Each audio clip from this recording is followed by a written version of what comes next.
Hi, this is Michael Tillinger, and we need to discuss a critical subject here. A subject so vast and so big that it completely boggles the mind how this could have happened, taken place right under our noses, in full view of all global media, all the people, all the researchers of the world, all the financial institutions, the bankers, the accountants, the presidents, the leaders of the world. The biggest event in global finance in the past 270 years. In the last few days, or the last 2 weeks of March 2020, Donald J. Trump, the President of the United States, successfully took control of the Federal Reserve Bank of the USA. Now, if you're jumping up and down saying, oh, it's not possible, I've never heard of it, it wasn't reported on, you'd be quite right. It was not reported on. Why was it not reported on? Because the same people that own the Federal Reserve Bank of the United States own all the other news media, and they would certainly not go out there with a big fanfare and news to say, oh, the central bank of the United States has just been taken over or nationalized by Donald J. Trump. So very few scant articles made it that Donald Trump brought the Fed into the Treasury Department of the United States, and that's news that was put out, but it's much, much bigger than that. The biggest central bank on earth, the Federal Reserve Bank of the United States, is now out of the hands of the Rothschild family. It is in full control under Donald Trump and his new 2IC to run the Fed for the United States, Larry Fink. And what it does, it presents the whole world with an incredible opportunity to do the same. Every president, every leader of the world can do the same, to bring your central bank into the Treasury Department of your country and simply say, thank you very much, we know what to do from here. It's important to realize that those who control the flow of money and those who control the printing, the creation of money, not those who have money, that's got nothing to do with it. There are many rich people around the world, incredibly wealthy people, but they're not in control of the money. It's those who are in control of the money that run the world, with their secret organizations and so much more happening behind the scenes that ordinary people have no bloody idea about.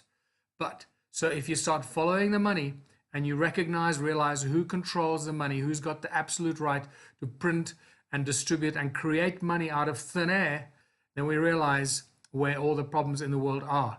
And it's very difficult to figure out exactly when it happened because the media only responded a while later. I managed to find an interview that was done between Jerome Powell, the current chairman of the Fed, the Federal Reserve Bank of the United States, where he clearly states that Donald Trump now has full control of the Fed and can do pretty much anything he wants. What am I talking about? I'm talking about something that has not happened since the Mayer Amschel Rothschild banking empire was launched in the 1760s. And when the Rothschild empire basically exploded into the world, where he sent out his brothers and everybody, and the whole family went around Europe and they set up their banks in London, Paris, Frankfurt, Vienna, and Naples. Those are the first original Rothschild banks. And from there, they started to control the world. And over the next 100 years, they pretty much took control of the world. And they do that today, more so than ever before. Well, since the establishment of the Rothschild banking empire that runs the world today, many have tried, many countries, many presidents, many leaders, many individuals, many corporations have tried to topple and escape the Rothschild banking empire slavery system, because that's what it is. They capture all countries, all the leaders, into their global financial systems and entrap them and enslave them. You cannot escape it because they put in their puppet master leaders and they put in their puppet master armies and so forth, and they control countries, presidents, leaders, and anyone that stands up to confront them or to challenge them, they're removed. Since the 1760s, this family and the banking families of the world have tortured, abducted, silenced, bribed, and murdered anyone that stands up against them. Let me make this very, very clear. If you're in the financial industry, whether you're a banker, whether you're the CEO of a bank, whether you're a head of a financial institution, an accounting firm, you have no idea how the money system works unless you've gone and studied it. The problem we face is that most of us suffer from cognitive dissonance. And that cognitive dissonance prevents us from believing or digesting information that we get about the origins of money, how it's made, how it's controlled, who creates it, and how it runs the world. When you share information like this, you always get a lot of resistance, and mostly from people who don't really know. They think they know, but they don't know. The obstacles to receiving this kind of information are many, and most of them are really our own personal problems, and it's associated with intelligence. Very smart people think that they're too smart for the world to be pulled over their eyes, and they think they know how the world works. They think they know the money markets, especially people that work in the finance industry and investments and banking and accountants, and they all come from the same education. They all come from the same accounting and banking education, at the same lies and indoctrination has been programmed into the people that run and manage the financial institutions. So obviously their sense of reality is what they were told. Those are the rules what they work with, and that's what they understand. So they can't imagine anything outside of. They can't imagine that there's another game that's being played behind the screen that they're not aware of, about the creation and the control and the manipulation of money. They just know what they were taught at university, and then the structures and the systems that they were told to implement when they get their first job, and then they implement their structures very, very well, and they keep getting promoted higher and higher and higher up. And when they're very, very good at implementing the structures and the control systems, they eventually get appointed to be the CEO of a bank. So what I found out is that the CEOs of banks often have no idea and no clue about how banks work, how money is created, where it really comes from, who's in absolute control. And it's mind-boggling that that is the case. But once you realize how they've woven the banking families that run the world and the Rothschild banking empire, how they've woven the spell into the education system, it's just such a beautiful and easy thing to realize why they could succeed. So intelligence and education is often a problem, because we think that I've been educated, I got this degree or that degree, or I've worked in this and I've worked in that institution, I know how the money markets work. No, you don't, until you realize who the people are behind the creation of money, where it comes from, and how it was actually inserted into humanity some 6,000 years ago, and then fine-tuned some 270 years ago under Mayer Amschel Rothschild.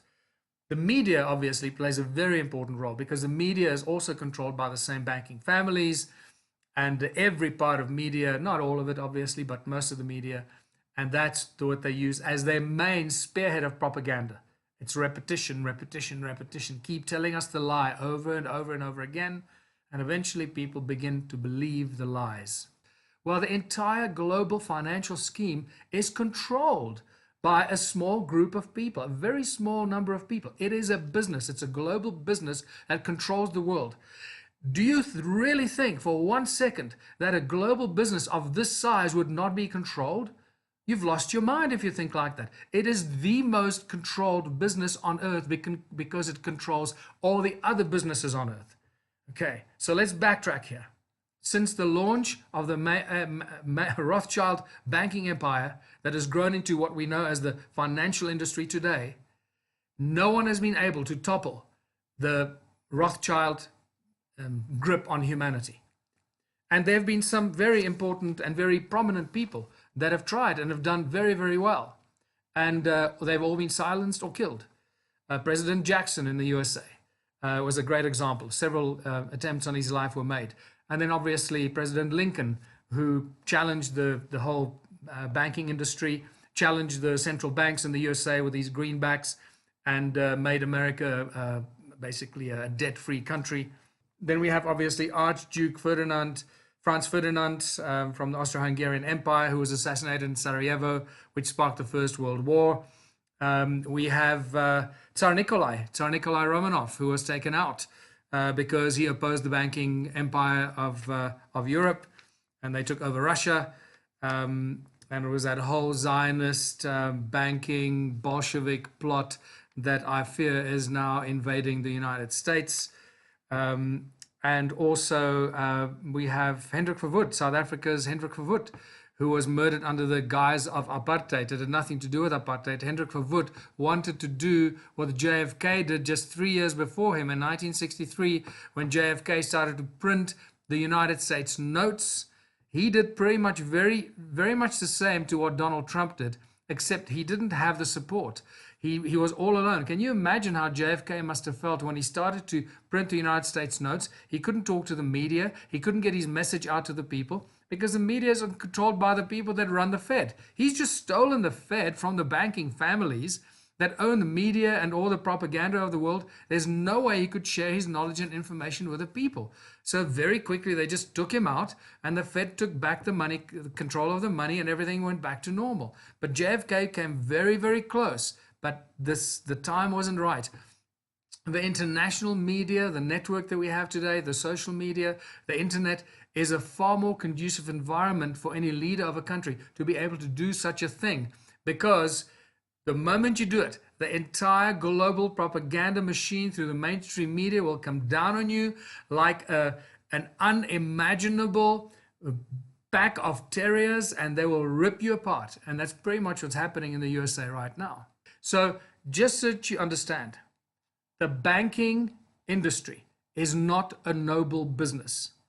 It is the largest organized crime syndicate on earth. It is the biggest and the most powerful organized crime syndicate because they control the making, the creation of money, and the distribution of money around the world, everywhere.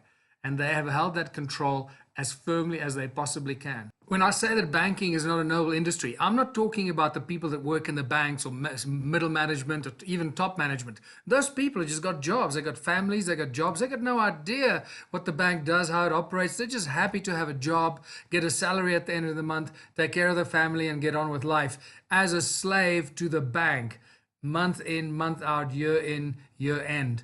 It is unbelievable how the banking industries that have enslaved us use the people as their slaves to prop up and keep their slave master industries going. So if you still think that banking and money is a noble industry, change your mind immediately. And this is how we can get ourselves out of it. Knowledge is power. If you know this, and once you know this, it's very easy to recognize what we have to do to get out of it.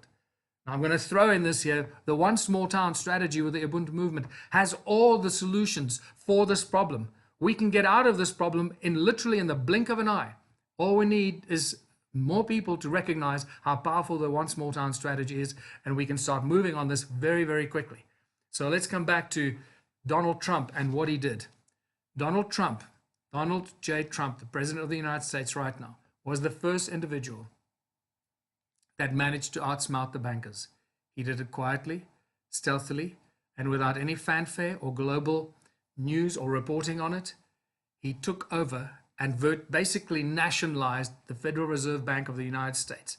Now, I know that there are going to be a lot of people jumping up and down. Oh, he didn't do this, he didn't do that.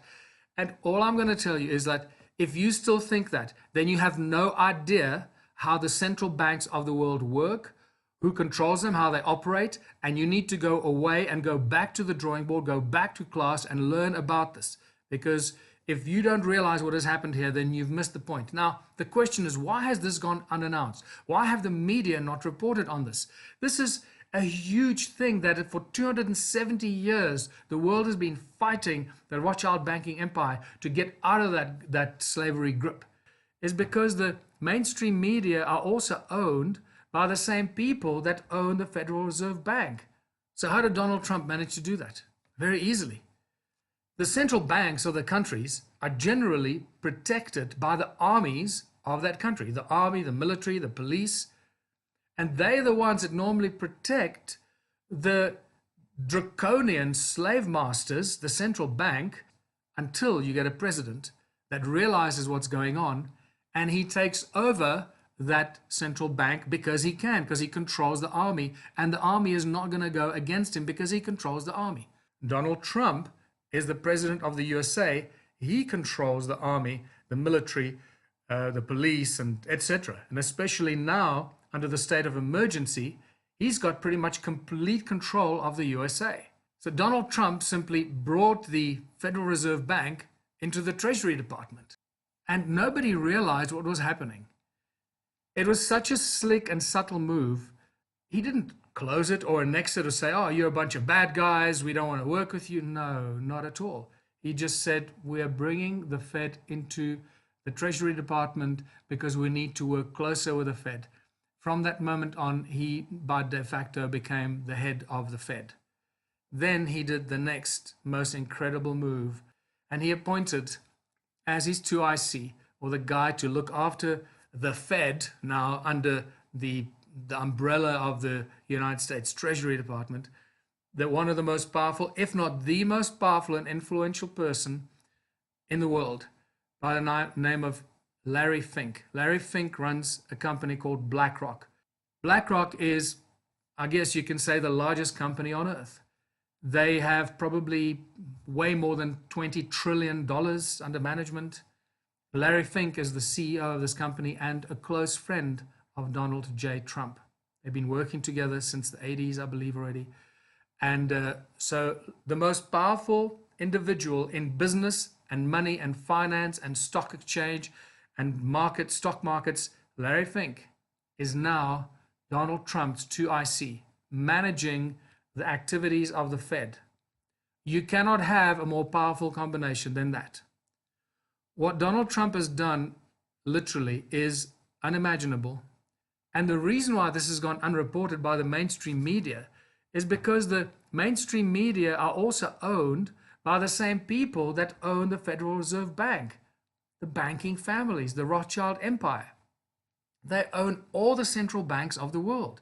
The Fed, the Bank of England, the South African Reserve Bank, Bank of Australia, Bank of India, all the central banks of the world are controlled by this global banking empire family group. Normally, the central banks are protected by the armies and the police force of all the countries until you get a president that realizes what's going on and he takes over that central bank because he can, because he controls the army, and the army is not going to go against him because he controls the army.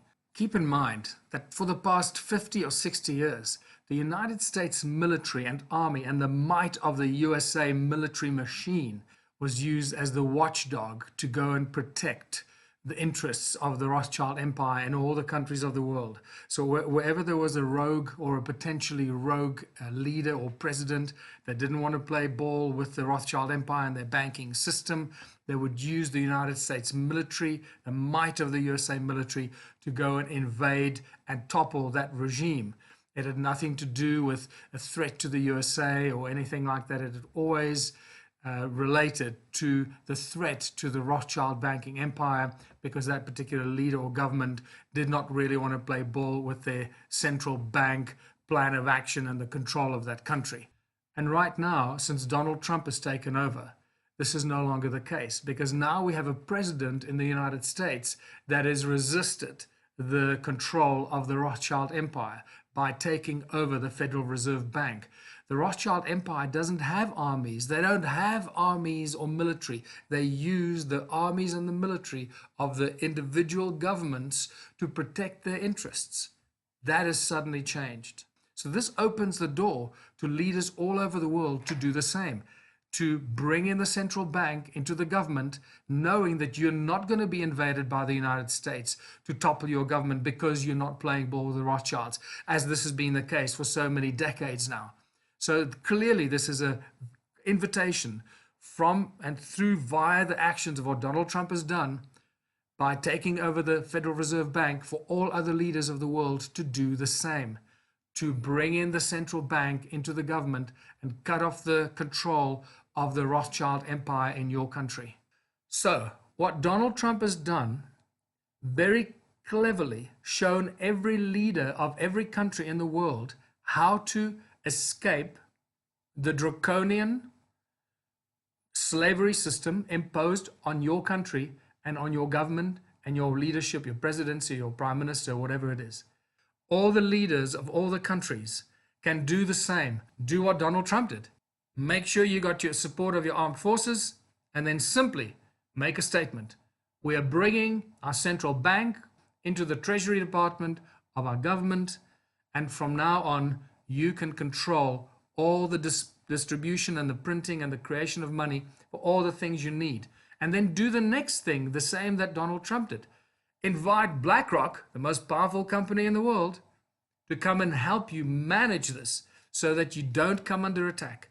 So now you got the president, or the leader, taking control of the central bank, and you got BlackRock standing by you to make sure that you manage it properly, that the market, that you don't crash the markets and you don't cause trouble, because keep in mind, the global markets are controlled by the banking families from the City of London. That's where they control the markets. The markets aren't just an accident that happens on their own, right? It's a free economy. No, don't even think that for 1 second. The markets are completely and utterly controlled by the very high up accountants that work for the banking families from the City of London. And that's where they play a global game with all the markets around the world. It's a big chess game, so they can manipulate currencies, they can destroy countries, they can do what they want by manipulating the markets around the world. And that all happens from the City of London.